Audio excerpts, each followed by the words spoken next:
Y de una forma muy breve y también para honrar a la palabra de Dios, voy a hacer un resumen del libro, ¿ok? Como lo hice el viernes, voy a hacer un sencillo resumen del libro para meditar en lo mucho que podemos aprender del libro del profeta Jeremías. ¿Ya lo tienen? ¿Ustedes ya están allí 17:9? Amén. Bueno, por favor, denle lectura en voz alta.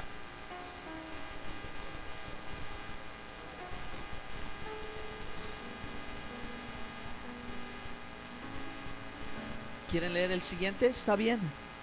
¿Sí?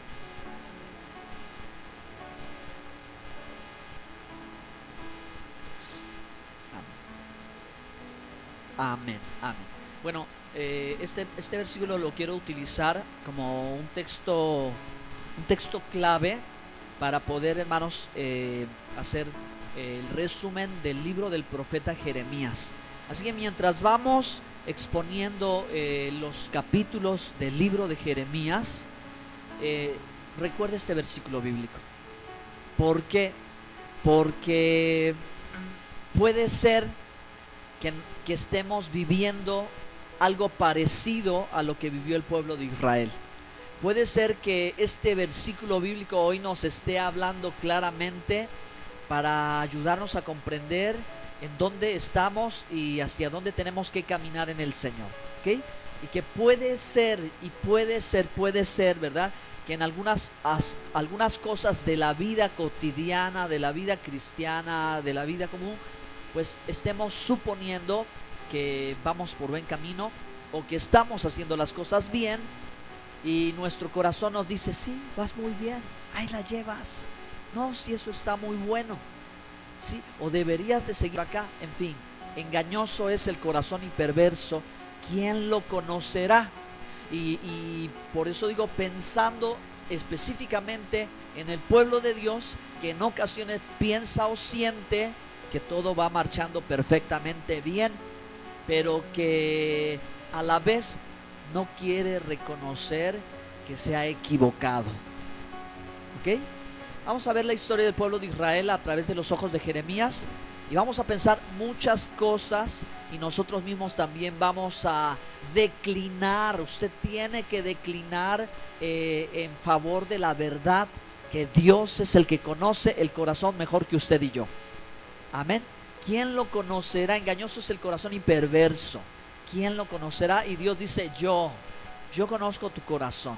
Yo sé cuál es la situación que tú vives. Puede ser un dolor, o puede ser un rencor, o puede ser un resentimiento, o a la vez puede ser exceso de confianza.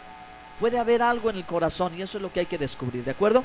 Entonces, vamos a comenzar en este recorrido del libro de Jeremías, hermanos, como les decía, en respeto, en honor y también en gratitud a Dios, porque esto es un logro espiritual.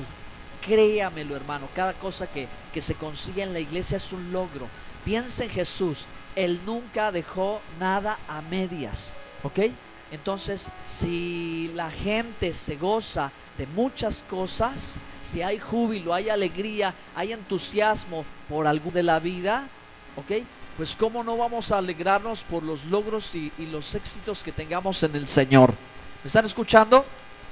Y debemos de hacerlo, y yo los invito para que también ustedes, cuando tengan un objetivo de Dios y lo consigan, hagan una fiesta, hagan una celebración, hagan algo que destaque este logro en el Señor, ¿ok?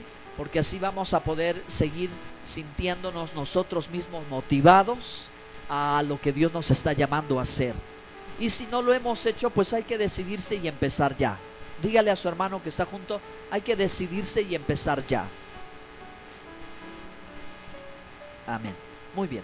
Bueno, los primeros capítulos del libro de Jeremías inician hablando acerca del llamado de Jeremías, un hombre de la tribu de Leví, un hombre formado dentro del ministerio levítico, pero también, ¿verdad?, con un llamado bien particular a confrontar las autoridades, a confrontar a los líderes, a confrontar a los reyes y al propio pueblo de Israel. Jeremías por 40 años profetiza al pueblo de Israel, y a la vez que él va profetizando, él va descubriendo muchos aspectos personales y muchas cosas en relación al corazón del pueblo de Israel. Entonces, aunque el profeta Jeremías, conocido como el profeta de los lamentos, o el profeta que se duele por amor de su pueblo, no es que Jeremías tuviera miedo, no es que Jeremías simplemente tuviera depresión, una cosa como esa, sino que el lamento del profeta es por la condición de su pueblo. Entonces, dicho entre paréntesis, hermanos, usted va a encontrar muchas características que corresponden a nuestro Señor Jesucristo, porque Él ama a su pueblo. Amén. Jesús ama a su iglesia, Jesús ama a su pueblo, Jesús lo ama a usted, Jesús te ama a ti y me ama a mí. Amén. Y nuestra condición de pecado le ha causado el dolor más grande, que ha significado para él su propia vida. Entonces, a Jeremías se le concede probar un poquito de esa pasión. Y aunque él a veces quiere desistir de su llamado desde el vientre, siente el Espíritu Santo, un fuego dentro de él que lo impulsa a seguir adelante a pesar de todas las dificultades. Y es que en la vida espiritual muchos vivimos eso, cuando en ocasiones no vemos los resultados o el fruto ni siquiera de nuestra propia búsqueda, ni siquiera de las cosas que en un momento dado decimos estamos haciendo bien, y aún no llega nuestra cosecha o nuestra victoria o nuestra bendición. Pero yo quiero decirte que Jeremías tenía algo que era persistencia. Así que hay que ser persistentes. Amén. Y él continúa con su llamado y empieza, ¿verdad?, a profetizar con las dos cosas elementales del profeta: exhorta y consuela. Diga conmigo: exhorta y consuela. La profecía va a exhortar al pueblo, a advertirle de cuáles pueden ser las duras consecuencias de perseverar en el pecado, pero aún a pesar de ello, el consuelo es que nuestra salvación no depende de nosotros, depende de Dios. Amén. La fidelidad de Dios va a ser nuestra consolación, que Él va a ser firme a lo que prometió, aún en mi incapacidad de poder conseguirlo. Y eso no me va a justificar, eso no me va a eximir, eso no va a quitar lo que pueda acontecer en mi vida a causa de mi condición espiritual. Amén.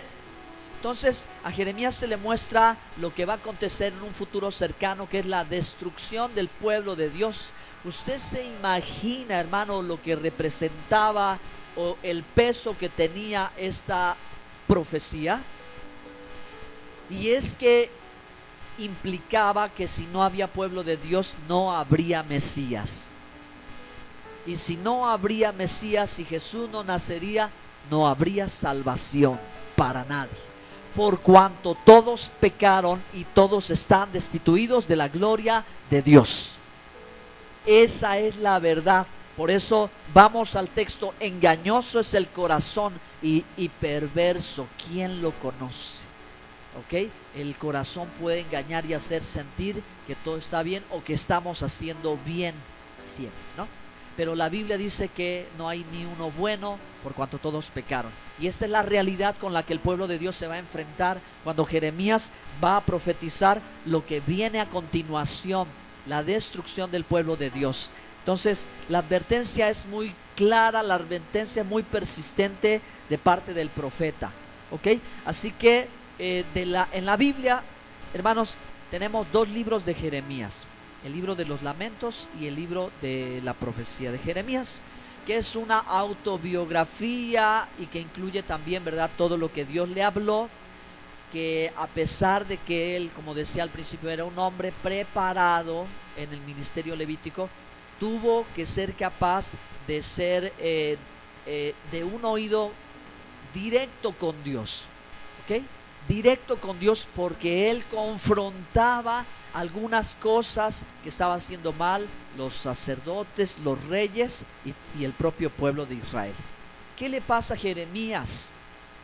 Pues él se lamenta, ¿okay? Él está entristecido porque está viendo la vanidad del pueblo de Dios, en cuanto a la adoración, en cuanto a los sacrificios y finalmente cuando el pueblo de Israel ha caído en la idolatría.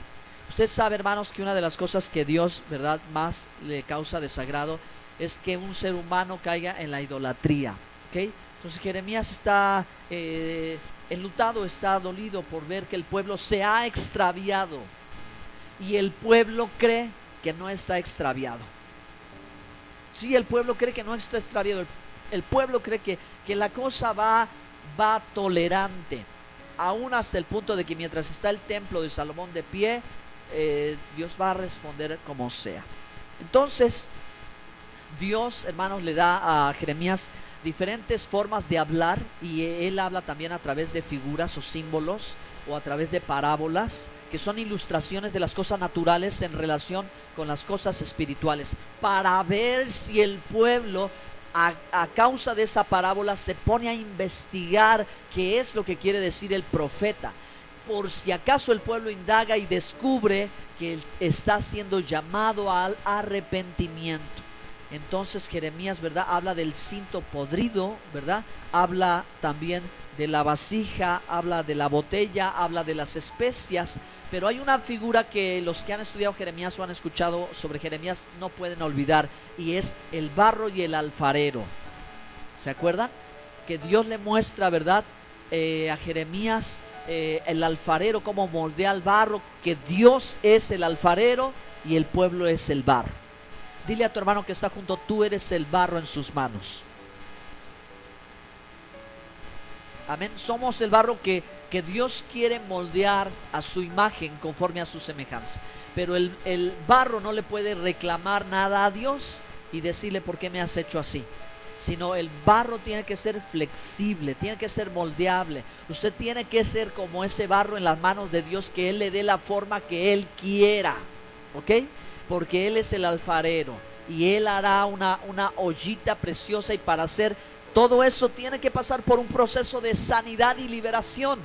Y lo que el pueblo necesita es, ¿verdad?, ser sanado y ser liberado, porque el pueblo ya está por ser llevado a la cautividad, a la esclavitud. ¿De acuerdo? Entonces Dios le muestra a Jeremías a través de diferentes figuras y a través de diferentes parábolas lo que Él quiere hacer con su pueblo, pero su pueblo no entiende. Diga conmigo: su pueblo no entiende, pero yo sí voy a entenderlo. Entonces, hermanos, ¿sabe que Jeremías a lo largo de ese tiempo sufrió persecución, sufrió rechazo, sufrió el abandono, cárceles? Y como si fuese él, ¿verdad?, un ejemplo más de todo aquel que quiere hacer la voluntad de Dios, que ha de pasar por una leve tribulación que no se ha de comparar con la gloria venidera. Pero es que en este caminar en el Señor parece que así es, ¿ok? No pensemos, hermanos, que escaparemos quizás en algún momento de tener que pagar un precio por nuestra fe. Pues todos aquellos que quisieron ser fieles al Señor siempre tuvieron que ser confrontados. Pero no tiene ninguna comparación, hermanos, ni lo que vivió cualquier profeta con lo que nuestro mismo Señor Jesucristo hizo por nosotros. Porque Él nos amó y se entregó a sí mismo por nosotros, para que fuésemos una iglesia sin mancha y sin arruga, una iglesia gloriosa, a fin de preparársela para sí mismo, para el día de las bodas del Cordero. Denle un aplauso al Señor maravilloso. El esposo fiel pronto volverá. Él pronto volverá, y Él espera encontrar una novia ataviada y dispuesta, enamorada, apasionada, entregada, santificada, que pueda reaccionar, que pueda volver al Señor una y otra vez cuantas veces sea necesario, y que nunca sea demasiado tarde. Amén.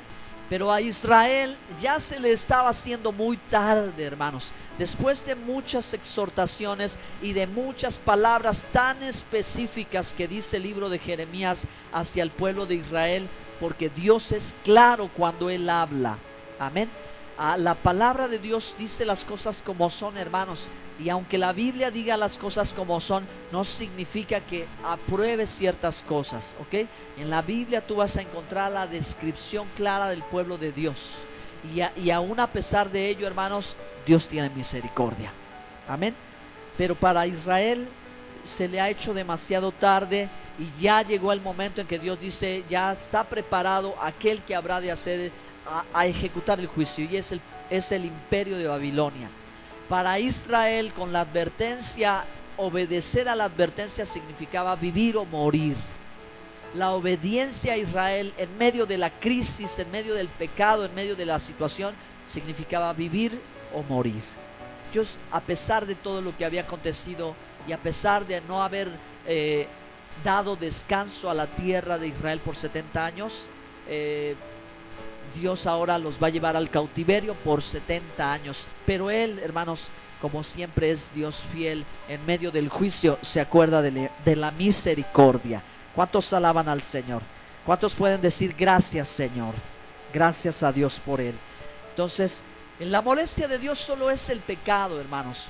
Por eso este libro nos muestra que para Dios es importante, y también debería ser para nosotros. Y que en el libro vamos a ver también cómo Él advierte, cómo Él describe lo que va a suceder, y aún la gente no lo puede entender o no lo puede creer, o le puede costar mucho, porque puede encontrar diferentes justificaciones, porque puede encontrar diferentes pretextos o diferentes salidas. Pero Dios siempre se anticipa con el propósito de demostrar, de dejar un testimonio claro de que Él lo ha hecho.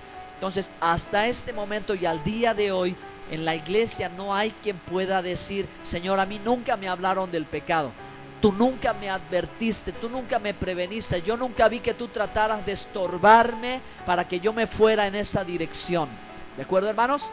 No hay justificación hasta este momento, y si no lo había escuchado, pues ahora usted y yo lo sabemos, que Dios nos está siempre previniendo, que Dios siempre está tratando de estorbar para que su iglesia no se descarríe. ¿Están aquí? Porque no podemos venir al Señor y decirle, yo soy la oveja perdida, Señor, porque usted ya fue hallado. Ya el buen pastor, el príncipe de los pastores, Jesús de Nazaret, el Mesías, ya usted le rescató, ya usted está en el redil. Ya que usted se salte la barda es otro rollo. Ya que usted voluntariamente quiera salir del redil es asunto suyo, pero el Señor a usted ya lo rescató. Amén. Ya estamos en el rebaño del Señor. Muy bien. Pues las profecías de Jeremías, hermanos, van a ir al pueblo de Dios y van a ir a los reyes de Israel y al sacerdocio. Porque la verdad es que no hay rey justo, no hay rey bueno en Israel. Así que de esto surge la palabra profética que vendrá un rey justo, un rey para siempre, un rey inmortal, un rey que traerá lo que el mundo anhela. Solo Él lo puede traer, la justicia duradera y la paz duradera. Fuera de Él no hay quien salve. Fuera de Él no hay la esperanza o la expectativa de la iglesia y del pueblo de Dios. No está en un hombre terrenal, está puesta en Cristo. Solamente Él, hermano. Cuando Él venga, entonces lo veremos. Alaben al Señor, hermanos. Denle gloria a Dios por eso. Que Dios nos conceda mirar esa gloria. Amén. Bueno, vamos avanzando y vamos a encontrar, hermanos, a Jeremías, que es acusado por el propio pueblo de Dios, porque así ha sido, ¿verdad?, con los profetas. Así ha pasado que muchas veces asuntos, hermanos, espirituales o cuestiones de la fe no son atacadas por los de afuera. A veces somos los mismos que estamos aquí los que nos ponemos los obstáculos. Pero bueno, eso es algo que le sucede a la carne, es algo que viene de la naturaleza humana. Cuando algo se quiere levantar, cuando algo de Dios quiere florecer, hay alguien, no de afuera, a veces de adentro, que lo quiere frenar, que lo quiere obstaculizar. A Jeremías el pueblo se le puso en contra y fue criticado y fue señalado y fue colgado con un cepo, fue puesto aquí una yunta. Y esa figura, por eso la coloqué. Cuando la encontré dije, maravillosa, porque tanto tiempo antes está presentando al Cordero de Dios que va a ir a la cruz del Calvario, caminando en un vía crucis con un madero hacia, ¿verdad?, hacia la cruz. Amén. El Señor desde la antigüedad ya había sido profetizado y revelado lo que Jesús padecería. Fíjense, hermanos, y es Jeremías, ¿verdad?, con un madero cargando sobre sus hombros. ¿Por qué? Pues es que la profecía, cuando exhorta, a veces no es agradable, pero yo te quiero decir, hermano, que cuando Dios te hable en ese sentido, tú no te tienes que enojar, tú no te tienes que molestar, tú no tienes que pensar que el ministro, que el siervo de Dios tiene algo contra ti. Es que no es el hombre, es la voz de Jehová, es la voz de Dios la que hay que atender. Y por eso la misma escritura en la Torah dice: cuando oigas su voz, cuando escuches su voz, no endurecerás tu corazón. ¿De acuerdo? Cuando escuches su voz, a veces la voz del Señor viene con exhortación. La profecía viene con exhortación y hay que recibirla, hay que aceptarla, hay que saber que es el Señor, que no es el ministro. Pero créeme, hermano, cuánto bien te hace y cuánto bien me hace recibir la exhortación de Dios. Es como los niños pequeños que tú le quieres dar el medicamento, le quieres poner la inyección. Qué berrinche, vaya, qué problema ellos hacen, tienen miedo, no quieren, piensan en el dolor que les va a causar. Pero sabemos nosotros, los que somos maduros, que es por su bien. Y sabe Dios que es por nuestro bien, que Él tiene que hablar a nuestra vida y a nuestro corazón. Porque si no escuchamos con palabras, entonces el Señor va a hablar con circunstancias. Alábele que Él vive, Él está aquí. Amén. Si no oímos con palabras, entonces va a hablar con trato de Dios. Y entonces va a ser diferente. Hace unos días llevamos a nuestra niña pequeña al dentista, a una revisión. Al momento se tomó la decisión de sacarle su muelita. Entonces, pues imagínese un poquito, ¿no? Como que es una situación hasta traumática por todo, para un niño, para una niña. Pero no le vayan a decir a ella, por favor, si no me va a reclamar a mí. Oye, papá, ¿por qué andas contando tú esas cosas? Pero dio un grito que qué barbaridad. Estábamos sudando y sudando de que era muy difícil para ella. Y lo que pasó de extraer la muela. Entonces, aún a pesar de su dolor, aún a pesar de nosotros estar allí diciéndole, sabíamos que era por su bien. ¿Sí? Sabíamos que era por su bien. No había otra opción. Ya habíamos empezado el proceso y no iba a haber marcha atrás. Tenía que salir. Y así, hermanos, yo como padre, ¿verdad? Digo, es difícil y pues a veces, quisiera decirle a ella que sí, que ya vámonos, levántate y olvídate de eso, otro día venimos, que para ella es jamás, o sea, para ella es no regreso aquí porque puede suceder lo mismo, pero para nosotros es la determinación de que tiene que salir. Le decía, hija, esto ya empezó y esto se va a acabar aquí, y le decía, mejor un dolor pequeño a cambio de un dolor más grande. Y traté de convencerla. Ya después le digo, mija, un dolor pequeño porque andabas que te dolía, ahorita te dolió poquito, pero ya no te va a doler más. Así que yo quiero decirles, hermanos, pues que con el Señor en ocasiones es así. Tenemos que dejar que el que hace la llaga traiga la sanidad. O sea que aunque a veces Dios nos va a tocar donde un poquitito sentimos el dolor, ¿sabe por qué? Porque Él nos tiene que sanar.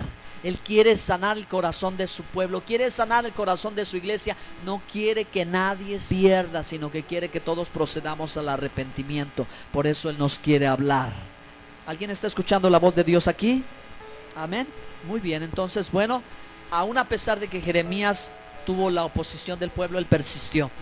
Pero todavía, hermanos, hubo profetas, falsos profetas, que estuvieron en contra del propio Jeremías. Así que esto fue una guerra profética, porque unos diciendo que no, que Dios dice que sí, y él diciendo no. Cuidado, porque ya viene el tiempo del juicio y ustedes lo verán.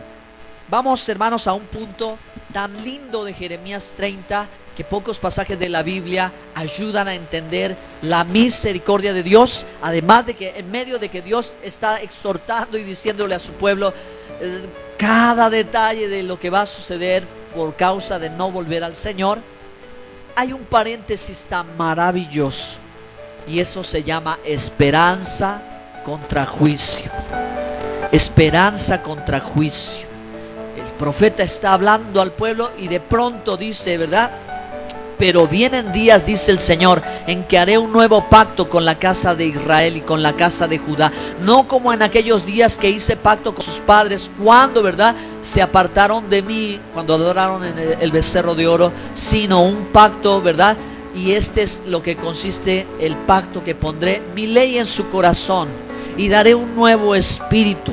Así lo describe: establecimiento de un pacto renovado, un pacto fresco. Algo que se quebró por causa de el pecado, pero que ahora quedará bien sellado. Y esa es la realidad que Jeremías está hablando, de lo que hoy tú y yo tenemos en nuestra Biblia como Nuevo Testamento, descrito así. Y Jesús dijo, ¿verdad?, mi carne y mi sangre, el nuevo pacto. Amén. Así que Jeremías, mire, habla de esto que acontecería, que habla que no depende de nosotros, que depende solamente de Él. Amén. Revela en medio de esa situación, dice: en el futuro las cosas van a ser diferentes. En el futuro habrá una casa sacerdotal que ya no tendrá que obedecer de dientes para afuera. Habrá una casa que lo hará desde el trono de su corazón, que de ahí fluirá alabanza y adoración en espíritu y en verdad, que sacrificará alabanza, fruto de labios que confiesa mi nombre, dice el Señor. Y ahí entonces la carta a los hebreos empieza a detallar todo eso maravilloso que tiene que ver con el establecimiento de un nuevo pacto y el establecimiento de una casa sacerdotal en Cristo Jesús, que ofrecerá sacrificios de alabanza. ¿Cuántos adoran al Señor? Amén. Y es la esperanza cumplida en Jesús. Denle un aplauso al Señor. Ya casi vamos a concluir, hermanos, avanzando el libro de Jeremías. Aunque esto es lo que ha escuchado Israel, ha escuchado Judá, ha escuchado Jerusalén, y aún así, ¿verdad?, no llegó al punto del arrepentimiento. No hubo marcha atrás, no hubo vuelta. El pueblo ya iba tan encarrerado que ya no se detuvo, hermanos, y las tinieblas cubrieron la tierra de Israel. Llegó el cautiverio que Jeremías había descrito, la cautividad. Babilonia destruye el templo, quema la ciudad, las murallas, se lleva cautivos a los israelíes, a Judá. Pero este cautiverio es algo especial y vale la pena mencionarlo. Este cautiverio es distinto a los otros, porque este cautiverio no va a ser de cadenas. Este cautiverio va a ser de cultura. Este cautiverio va a ser de asimilación. Este cautiverio va a ser de pérdida de la identidad. Este cautiverio va a decir: yo tengo algo mejor que ofrecerte que lo que tú tenías aquí. Y nosotros a eso lo llamamos el mundo. A eso lo llamamos el mundo, lo que el mundo ofrece. Babilonia era un imperio de lujos. Babilonia era la capital de la moda. Hagan de cuenta que estos fueron llevados a la mejor ciudad y al mejor lugar que podía haber en el mundo conocido de aquel entonces. Así que su cautividad fue más bien una seducción a no regresar a la tierra prometida. Fue una seducción a no buscar a Dios. Mejor quedarse allí, asimilarse, perderse y hacerse como los demás. Pero Jeremías decía: salid de ella, pueblo mío, y no toquéis ninguna de sus inmundicias, para que no padezcáis juntamente con los juicios de Babilonia. Y Dios sigue diciendo lo mismo, ¿no es cierto? El libro de Apocalipsis lo vuelve a repetir, porque Dios no quiere que la iglesia se contamine con el mundo. Y aquí la importancia, hermanos, de saber la palabra de Dios para poder discernir entre el bien y el mal, para poder saber lo que es santo de lo que es impuro, para poder saber lo que es bueno de lo que es malo. ¿Están aquí? Bueno, pues Israel no lo comprendió, así que decidió persistir en la desobediencia. Por ahí hay un dicho que dice que para cubrir una mentira tienes que crear 20 mentiras más. Y de pronto por ahí alguien también dijo, ¿verdad?, que la gente tantas veces se repite la mentira que llega el punto en que puede creer que sea verdadera. Engañoso es el corazón y perverso. Entonces Israel no da marcha atrás. Y hay que pensarlo, hermanos, porque cuando nosotros nos empezamos a dar cuenta que vamos caminando en una dirección, a veces aún nuestro propio corazón nos puede engañar, diciéndonos, no te preocupes, el pecado apenas es gris, apenas si se distingue. No te preocupes, es uno pequeñito. No te preocupes, tú no has hecho algo más grande. Y entonces entramos en el territorio de las justificaciones, porque nuestra carne, ¿hacia dónde nos está empujando, hermanos? Y nosotros, conscientes de eso, es un efecto como una bola de nieve desde la punta pequeñita que empieza a crecer y luego no la puedes detener. Por eso la Biblia aconseja que hagamos morir los deseos carnales, porque no los vamos a poder controlar, no los vamos a poder dominar. A la carne no se le puede domesticar, no aprende la carne. Por eso es necesario, hermanos, vivir en el Espíritu de Dios. Para eso es necesario el ayuno y la oración, que usted y yo bien que sabemos. Amén. Porque en ayuno y en oración nosotros vamos a doblegar la carne, no le vamos a dejar que siga creciendo. Téngalo en consideración. Amén. Téngalo en consideración. Del pecado no aprendemos nada. Dios no quiere usar una mala experiencia de pecado para enseñarnos. Como decir, Él me está dando chance a ver si yo aprendo algo. La carne no va a aprender. Diga conmigo, la carne no va a aprender. Porque puede cometerlo una y otra vez, y otra vez, y otra vez. Hay que hacerla morir. Dígale a su hermano que está junto, hay que hacerla morir. Pues, hermano, a veces muy a pesar de lo que nosotros logremos hacer, bendito y alabado sea el nombre de Dios, que le tenemos a Él por Padre, y el que toma, dice Dios, el Padre que toma por hijo, al que toma por hijo, lo corrige. Amén. Tenemos al Señor, cuando ya nosotros no tenemos paro, Él va a poner el alto. Denle un aplauso al Señor. Aleluya.